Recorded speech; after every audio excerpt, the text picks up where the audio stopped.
예, 지금 시간은 한 7시가 좀 넘었고요. 예, 저는 뭔가가 떠오르면 그냥 찍어대는 성격이니까, 예, 그냥 찍겠습니다. 이 영어에 take your time 이라는 말이 있잖아요. 우리나라 말로 굳이 해석하자면 천천히 해. 뭐 이런 말이죠. 예, 제가 이제 시골에서 이걸 하면서 오늘 아침에 느껴진 게 뭐냐면 한국 사람들은 너무 초반부터 파이팅을 한다. 초반부터 그렇게 파이팅을 하는 게 오히려 이런 오히려 우리에게 역효과를 내지는 않을까. 그러니까 그렇게 열심히 산다는 거. 예, 초반부터 아주 파이팅을 한다는 거.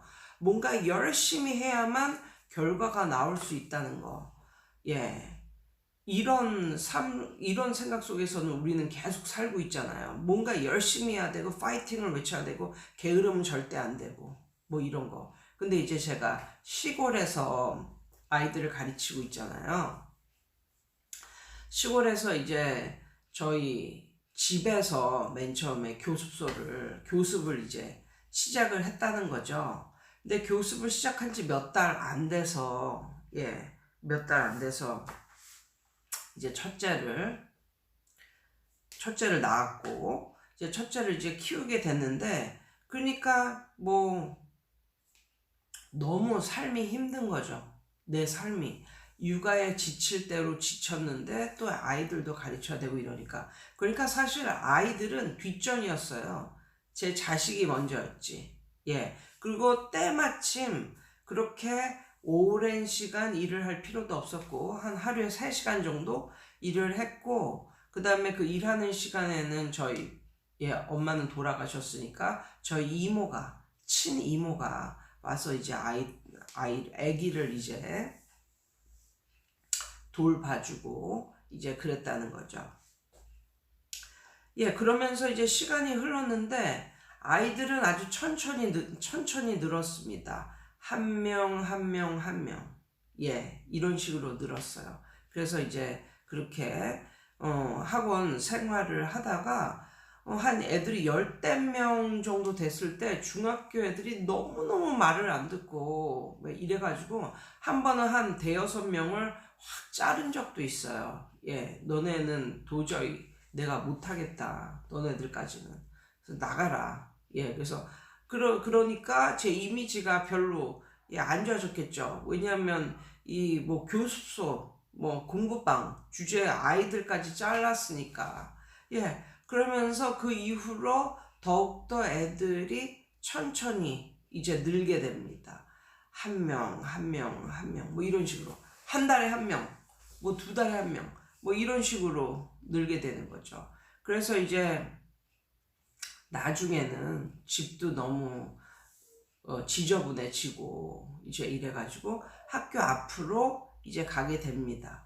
학교 앞으로 갔을 때 제가 한 20몇 명? 뭐 그 정도 데리고 간 거예요. 막 엄청나게 뭐 대박이 터져서 학교 앞으로 옮긴 게 아니고, 학교 앞으로 갔더니 학원 월세 내는 것만큼 아이들이 더 들어오더라고요. 그래서 야, 이건 참 감사한 일이다. 월세를 얘네가 내주고. 예, 이러면서 이제 이러면서 하다가 또 이제 둘째가 생기고, 이제 둘째를 낳고, 이러다 보니까 이제 더 멘붕이 오는 거죠. 육아 때문에. 그러다 보니까, 그러니까 아이들을 막 쥐어짜면서 막 공부를 시키고 뭐 이런 게 아니었어요. 예. 왜냐면 저는 제 아이들이 더 중요했기 때문에, 어떻게 보면 제 성격과 맞지 않은, 제가 좀 완벽주의, 뭐 이런 책임주의 이런 거였었는데, 제 성격과 맞지 않게 그냥 대충 가르치는 뭐 이런 거였습니다. 너무 못해도 얘는 진짜 왜 이렇게 못하냐, 진짜 얘를 계속 가르쳐야 되나, 뭐 이런 느낌이 아니고, 모르겠어요. 마음은 편해서 느긋해져서 그랬는지 모르겠지만, 이거는 그냥 부업이니까, 주업도 아니고 부업이니까 그냥 대충 가르쳤었던 것 같아요. 예, 정말 대충 가르쳤습니다. 대충. 이거는 뭐 예습 복습 뭐 그런 거 없어요. 그냥 저는 예, 뭐 20년 제 경험이 있기 때문에 이런 프랜차이즈 이런 교재는 안 봐도 비디오지. 어떤 식으로 나오는지 안 봐도 비디오고, 뭐 시골 애들 같은 경우는 몇 번 그냥 손질해주면 아이들이 점프해서 뭐 실력 향상되고, 중학교 애들 같은 경우는 2, 30점, 3, 40점 맞고 들어와도 뻔하니까 뭐가 나올지 그냥 대충 안 봐도 비디오지. 다 아니까 그냥 조금만 이렇게 손질해주면 뭐 100점 맞아오고, 사실 뭐 그렇게 걔네를 위해서 열심히 뭐 하는 그런 것도 없어요. 근데 요즘에는 이제 아이들이 30명이 넘고 뭐 이러니까 주위에서 자꾸 그러는 거예요. 학원 안 늘리냐고, 다른 데로 이전 안 하냐고. 그래서 제가 그 마음에 혹 해가지고 이제 다른 학원도 알아보고 하긴 했습니다. 그런데 여전히 제 마음속에는 아직은 파이팅 할 때가 아니다. 그리고 내 나이 때는 파이팅을 해서는 안 된다. 너무 파이팅을 하면 정말 이 건강이 상한다. 뭐 이런 마음 있잖아요. 그리고 내 아이들이 8살이 되기 전까지는 나는 너무 파이팅을 하지 않으리라. 이렇게 생각을 하면서 뭘 또 생각을 하게 되냐면, 내가 만약에 싱글이었다면, 아니면 내가 어린 그런 사람, 지금보다 훨씬 한 십몇 년 이렇게 젊은 사람인데, 여기서 만약에 이 곳에서 공부방을 차렸다면 어떻게 됐을까? 저는 1년도 못 버티고 짐을 쌌을 것 같아요. 왜냐하면 이게, 그러니까 이 시골에서의 삶은 모든 것이 슬로우합니다. 내가 파이팅을 한다고 해서 그게 막 달라지고 그런 게 아니에요, 사실은. 그러니까는 아무리 파이팅을 해도 시간이 함께 흘러가지 않으면 그게 아무런 변화도 없다는 거죠. 예를 들어서 장 담그는 걸 한번 생각을 해봅시다. 내가 아무리 파이팅을 한다고 해도 결국은 시간이 흘러야 장이 깊은 맛을 내는 거예요. 그게 완성이 되는 거예요. 아이가 너무나 못해서 아무리 내가 애쓰고 잘 가르쳐도 이 아이의 시간과 내 시간은 다른 거예요. 내가 아무리 애쓰고 잘 가르쳐도 이 아이에게는 편안하게 공부를 할 수 있는 시간이 함께 해줘야 얘한테는 성장이 있는 거지요. 그래서 뭐 느림의 미학 뭐 이런 거, 이것도 이제 제가 시골에서 사니까 이런 거에 대해서 한번 생각을 해보게 되었는데, 세상에는 막 나 혼자 뭐 이렇게 한다고 잘 되고 그러는 게 어쩔 때는 기다림의 미학이 더 중요할 때가 있다. 기다려주는 것이 더 중요할 때가 있다. 그래서 한 번은 어떤 어머니께서 그러시는 거예요. 저보고, 선생님은 기다려줄 줄 아는 사람이라고, 너무 감사하다고 그러는 거예요. 근데 저는 그 얘기를 듣고 사실 찔렸어요. 많이 찔렸어요. 왜냐하면 저는 기다려준 게 아니고 적당히 신경을 안 쓴 거거든요. 제 아이들에게나 신경을 썼지 제 학생들에게는 별로 신경을 안 썼는데, 그것이 아이들에게는 약간 이 선생님이 나를 기다려준다 그런 느낌이면서 막 보채는 선생이 아니니까 이 학원에서는 공부를 할 만하다. 이래서 새로운 학생들이 막 물밀듯이 들어오지는 않았지만 다니던 학생이 나가지도 않았고, 뭐 한 달에 1명, 뭐 이렇게 2명, 뭐 이런 식으로 들어와서 천천히 늘었던 그런 게 아닌가 싶어요. 그래서 요즘에도 진짜 아이들이 너무나 많아서 학원이 터지기 일보 직전이다. 그러면 옮기겠지만 새 더 큰 곳으로 옮기면 거기서 나는 또 한 번 뭐 월세다 뭐 강사비다 이런 걸 생각해서 또 파이팅을 해야 되는데, 그게 안 되면 나는 지칠 것 같거든요. 그게 안 받쳐주면. 그래서 저희 결론은 10년을 보고 가자. 10년을 보고 천천히 가자. 한 번은 이런 생각도 했습니다. 내가 지금은 학원 월세가 저에게 전혀 부담으로 다가오지 않습니다. 이 상태로 그냥 계속 이렇게 가다가 한 10년이 흘렀다고 칩시다. 아이들은 많이 자랐겠죠, 제 아이는.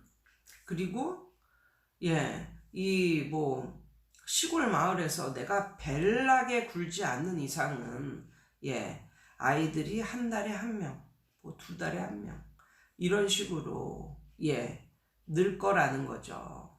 그렇게 되면 10년 후에 나를 놓고 봤을 때 그렇게 대박 부자가 되고 이러진 않겠지만 최소한 나의 아이들은 잘 자라줬고 나는 망하지는 않았고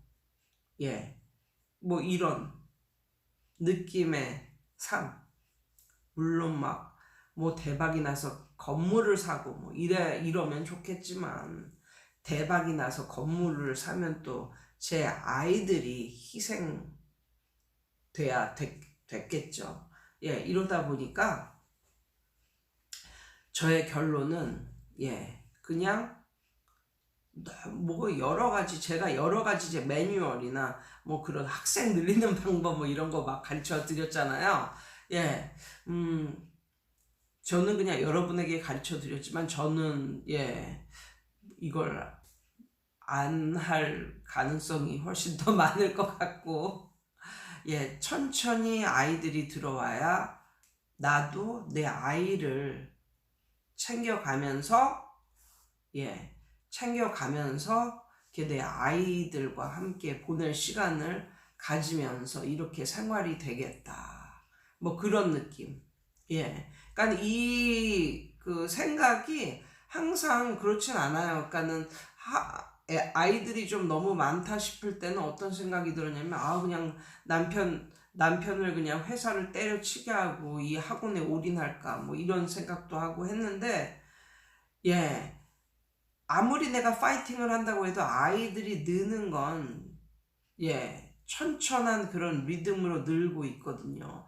그렇기 때문에 남편이 그렇다고 저보다 돈을 못 버는 것도 아니고 지금으로서는 저보다 돈을 많이 버는 입장인데 남편하고 같이 일을 해서 학원을 크게 늘려서 큰 곳으로 가고 이렇게 되면 저는 더 초조해질 것 같고 아이들이 금방 안 느니까.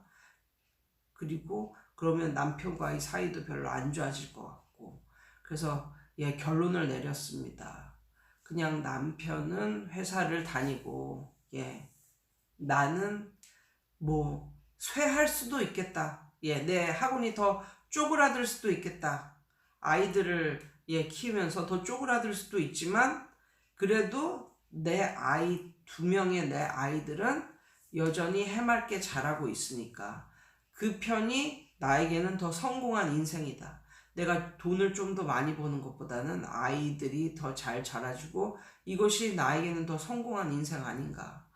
이런 생각을 하면서 학원을 막 늘리고 그러니까 학원이 좀 잘 되면 모든 원장님들이 이제 그러잖아요. 근데 만약에 저와 같은 입장이라면 싱글이거나 아니면 아이들을 다 키웠거나 그런 분들은 대도시에 가서 정말 파이팅을 하고 살아야겠죠. 그런데 그렇지 않고 저와 비슷한 입장이시라면 그러니까는 멈추지만 말아라. 계속 가는데 너무 초반에 파이팅을 해서 자기의 건강을 망치거나 그러는 게 나중을 생각하면 그게 더 손해다. 그러니까 천천히 끊이지 않고 가는 것도 어떻게 보면 전략일 수 있다. 천천히 끊이지 않고 가다 보면 어느 날 대박의 길이 열린다. 마치 유재석처럼. 유재석이 그랬다면서요. 10년 동안 무명이었다고. 그래서 거의 포기할 뻔 하기도 했었는데 그냥 끊임없이 갔더니 어느 날 대박의 찬스를 맞이했잖아요. 이런 것처럼. 이상이에요.